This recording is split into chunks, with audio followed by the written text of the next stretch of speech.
Dans cette vidéo, nous allons présenter comment obtenir la liste de diviseurs entiers d'un nombre entier. La méthode consiste à trouver tous les entiers qui divisent un nombre donné. Pour cela, on va effectuer la division de ce nombre par 1, 2, 3, 4, etc. Tous les entiers, les uns après les autres. On vérifiera à chaque division si le quotient est entier, c'est-à-dire un nombre sans virgule. Si c'est le cas, on retiendra l'entier, c'est-à-dire le nombre entier par lequel on a divisé, pour qu'il fasse partie de la liste de diviseurs du nombre qu'on est en train d'étudier. Une autre information est donnée par le quotient de la division à chaque étape. Le quotient obtenu renseigne sur le nombre d'étapes qu'on devra faire. Si le quotient obtenu est par exemple 7, on sait déjà qu'on fera des tests de division par 1, 2, 3, 4, 5, 6, 7, puis on s'arrêtera. Donc le quotient est en quelque sorte un test d'arrêt. Dans l'exemple, ce sera plus clair. Donc l'étape 1 de la méthode, c'est tester la division. Est-ce qu'elle est entière ou pas? Une division est entière si le quotient n'a pas de virgule. On répétera ensuite le même procédé. Le test d'arrêt donné par la valeur du quotient. Comme on a expliqué, à chaque fois, on saura quand est-ce qu'on devra s'arrêter. On arrête de tester la division quand on a atteint le quotient. Si le quotient est 7, on s'arrêtera à 7. On finira alors par l'étape 3 où on devra lister de manière ordonnée tous les diviseurs retenus.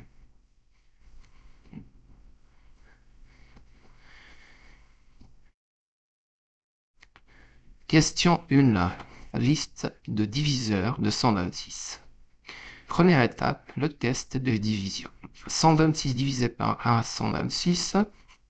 La division est entière. 126 n'a pas de virgule, donc 1 sera retenu dans la liste.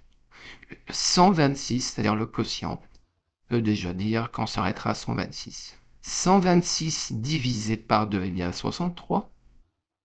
Le quotient est un entier, il n'a pas de virgule. Cette division va être retenue. 2 fera partie de la liste des diviseurs de 126.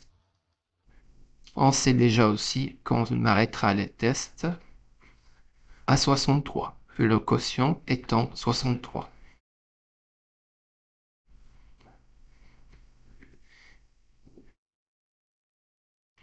« 126 divisé par 3 égale 42. Cette fois-ci encore, la division est entière, car le résultat de la division, c'est-à-dire le quotient, c'est 42. 42 est un nombre entier, pas de virgule. 3 donc sera retenu dans la liste des diviseurs de 126. On arrêtera les tests à 42, car le quotient obtenu est 42. Donc à chaque fois qu'on avance, on sait déjà qu'on s'arrêtera plus tôt.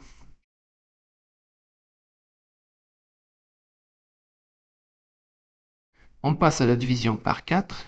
Cette fois-ci, c'est un cas intéressant. La division par 4 donne 31,5. Ce n'est pas une division entière, parce que le quotient est un nombre à virgule, un nombre décimal. Donc cette division ne sera pas retenue parce que le quotient est décimal. En bas, donc, cette division, 127 divisé par 4, ne sera pas retenue comme division. 4 ne pourra pas faire partie des diviseurs entiers de 126.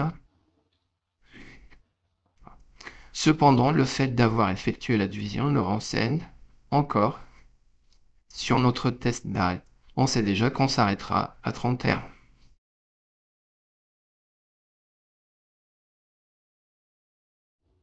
On passe à la division par 5. Là aussi, il était clair que 126 n'était pas divisible par 5 parce qu'il ne se termine ni par 0 ni par 5. Cependant, on effectue quand même la division parce qu'on a le renseignement sur le test d'arrêt. on sait qu'on s'arrêtera à 25. Cette division 126 divisé par 5 égale 25,2 ne sera pas non plus retenue. On peut déjà la balayer. Et 5 ne fera pas partie de la liste des diviseurs entiers de 126.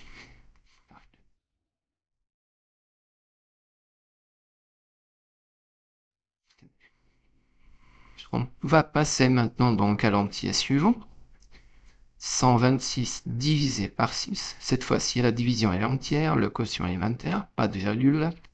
6 sera retenu parmi les diviseurs entiers de 126. Et comme le quotient est 21, on sait qu'on s'arrêtera à 21. Les tests s'arrêteront lorsqu'on aura atteint 21. On passe à 7. 126 divisé par 7. Encore un quotient entier. 7 sera retenu. Et on sait déjà qu'on s'approche de la fin des tests parce que on s'arrêtera à 18.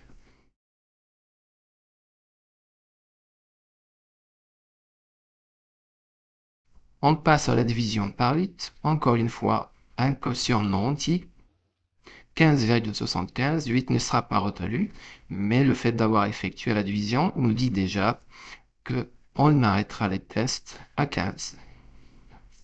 Peut-être avant, mais pour le moment, on sait qu'on s'arrêtera au maximum à 15.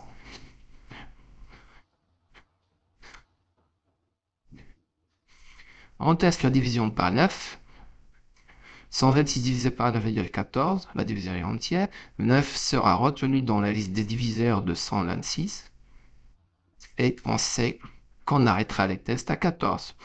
La division par 10, on pouvait s'y attendre, ne marchera pas, mais on sait que 12 est notre test d'arrêt. C'est-à-dire on arrêtera les tests à 12.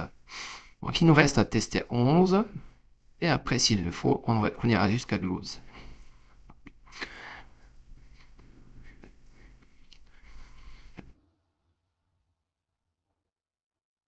On fait la division donc par 11, encore un reste non entier avec virgule. 11 ne sera pas retenu dans les diviseurs, et on sait qu'on devra s'arrêter à 11, mais on est en train d'effectuer la division par 11. Test à 11, on arrête le test à 11, on y est, donc fin des tests. On passe donc à l'étape 3.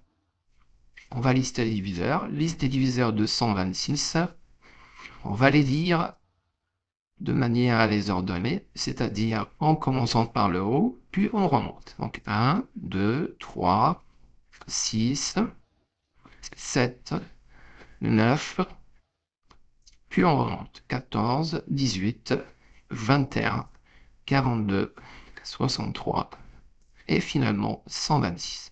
Nous avons toute la liste des diviseurs de 126.